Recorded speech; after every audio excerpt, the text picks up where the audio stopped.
اس کا باپ فوت ہوا تو انکل کے گھر آ گئی۔ انکل نے اس کو آواز دی اور کہا، میرے لیے چائے کمرے میں لے آؤ۔ میرا تعلق مڈل کلاس کے اس گھرانے سے رہا ہے جہاں ایک کمانے والا اور 10 کھانے والے موجود ہوتے ہیں، جن کی سفید پوشی کی چادر سر سے پاؤں تک کھینچا تانی میں تار تار ہوتی رہتی ہے۔ میں 7 بہنوں کا اکلوتا بھائی ہونے کی وجہ سے والدین اور بہنوں کی امیدوں کا مرکز تھا۔ انہوں نے میری اچھی تعلیم و تربیت کے لیے بہت جتن کیے۔ میں شروع سے ہی ذہین تھا۔ اے گریڈ میں ایم اے کرنے کے بعد ایک جاننے والے کی توسط سے سرکاری نوکری حاصل کرنے میں کامیاب ہو گیا۔ جب میری تمام بہنیں کسی نہ کسی طور پر ٹھکانے لگ گئیں، مطلب یہ کہ اپنے گھر کی ہو گئیں، تو اماں کو ہوش آیا۔ میری شادی کے بارے میں سوچا گیا۔ میں اس وقت 40 سال کا تھا جب میرے سر پر سرہ سجا۔ نورین نے آ کر میری سب محرومیوں کو دور کر دیا۔ وہ میری توقع سے زیادہ اچھی بیوی اور دوست ثابت ہوئی۔ گو میری اور اس کی عمر میں خاصا گیپ تھا، لیکن اس نے کسی رویے سے مجھے یہ ظاہر نہ کیا۔ وہ میرے لیے باوفا بیوی کے ساتھ ساتھ خوش قدم عورت بھی ثابت ہوئی۔ اس کے میرے گھر میں قدم رکھتے ہی مجھ پر پیسوں کی برسات ہونے لگی۔ ترقی اور کامیابی کے سب راہیں کھلتی چلی گئی تھیں۔ 3 پیارے بچے، ان کی آمد پر ہمارے گھرانے کو ایک مکمل روپ دے دیا گیا تھا۔ نورین بہت سلجھے ہوئے خیالات کی عورت تھی۔ اس نے مجھے اور بچوں کو کانچ کے برتنوں کی طرح سنبھال کر رکھا ہوا تھا۔ جو ہمیں دیکھتا ہماری جوڑی پر رشک کرتا تھا۔ خاندان بھر میں ہمارا گھر مثال کی طور پر پیش کیا جاتا۔ کہتے ہیں کہ اللہ دے کر بھی آزماتا ہے اور لے کر بھی۔ جب تکبر کے وعدے میں اترا تو اوقات ہی بھول گیا۔ کو میں نماز اور روزے کا سختی سے پابند تھا۔ حج اور عمرے کی سعادت کے بعد تو میرا یہ امیج اور گہرا ہو گیا۔ لوگ مجھے اکثر حاجی صاحب کہہ کر پکارنے لگے۔ یہ بات صرف میں اور اوپر والا جانتا تھا کہ دولت کی فراوانی اور عیاش فطرت دوستوں کی صحبت کے بعد میرا اندر میرا باہر بہت مختلف ہو چکا تھا۔ میرے اندر ایک گندی گلی آباد ہو چکی تھی۔ مجھ میں وہ تمام برائیاں آ گئی تھیں جو کسی بگڑے ہوئے شخص کا خاصا رہا ہے۔ ان دنوں میرے بہنوئی کو ملازمت کے سلسلے میں ہمارے شہر شفٹ ہونا پڑا۔ سب سے بڑا مسئلہ ان کی کسی اچھی جگہ رہائش کا تھا۔ اماں کے کہنے پر میں نے اپنے مکان کے اوپر والے پورشن میں رہنے کی اجازت دے دی۔ بہن اور بہنوئی کے علاوہ بہنوئی کی بیوہ بہن اور اس کی کم سن بیٹی ہیرا بھی ساتھ رہنے لگی۔ جب ہیرا کو پہلی بار دیکھا تو عام سی دبلی پتلی لڑکی بلکہ بچی لگی تھی۔ وہ اس وقت 9ویں کلاس میں تھی۔ اس کی ظاہر شخصیت نے مجھ پر کوئی خاص تاثر قائم نہیں کیا تھا، مگر گھریلو کام میں وہ بہت تیزی دکھاتی تھی، جس کی وجہ سے میری بیوی نورین سے اس کے تعلقات بہت اچھے ہونے لگے۔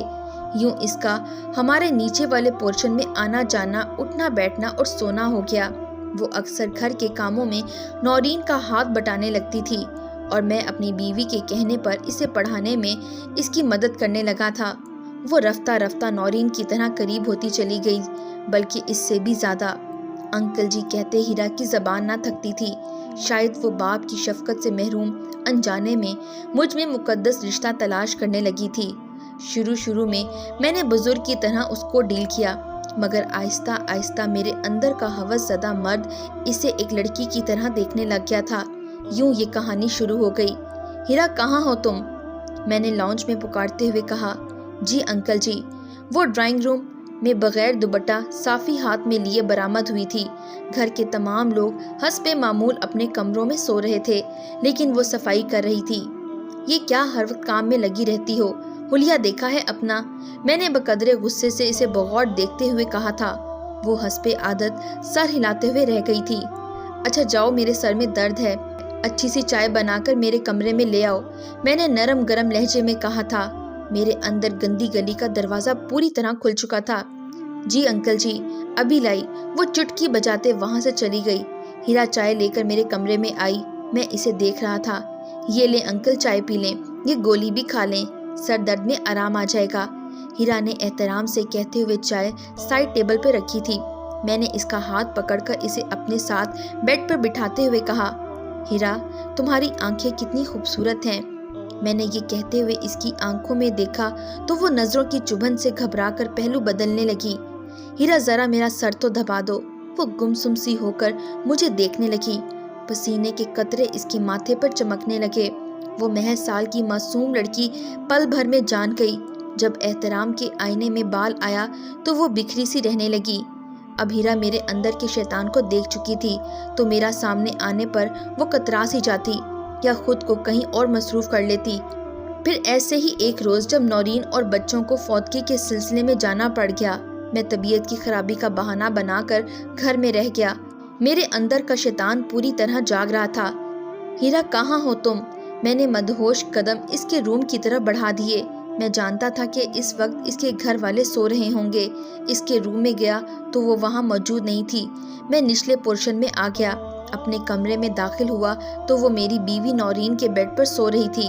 میں خوش ہو گیا اور میرے چہرے پر شیطانی مسکراہٹ تھی، لیکن وہ گہری اور پرسکون نیند سو رہی تھی، کیونکہ وہ اینٹ کا جواب پتھر سے دینا چاہتی تھی۔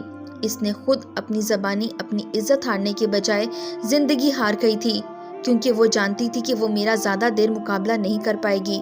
اس نے بنا کسی سے کچھ کہے چپ چاپ خودکشی کر لی تھی۔ یہ منظر اذیت اور وحشت کا ایک منظر تھا جو میرے ارد گرد دہک رہا تھا۔ پھر میں زندہ ہو کر بھی زندہ نہ رہا۔ میں آج تک اس کی فاتحانہ مسکراہٹ نہیں بھول سکا جو موت کے بعد اس کے معصوم چہرے کو گھیرے ہوئے تھی۔ آج جب میں اپنی بیٹی کے چہرے پر وہی تاثر دیکھتا ہوں تو اندر ہی اندر ہل جاتا ہوں۔ میری نگاہیں اپنی بیٹی کے گرد موجود ہر رشتہ چہرے پر اپنی نگاہوں کا عکس دیکھنے لگتی ہیں، جیسے اس کے چاروں طرف میں ہی موجود ہوں۔ اور میں کیا ہوں میں اچھی طرح جانتا ہوں۔ اب تو ہر دم اللہ سے معافی اور رحم کی بھیک کے ساتھ یہ دعا کرتا ہوں، میرے گناہوں کا کفارہ میری بیٹی کو نہ کرنا پڑے۔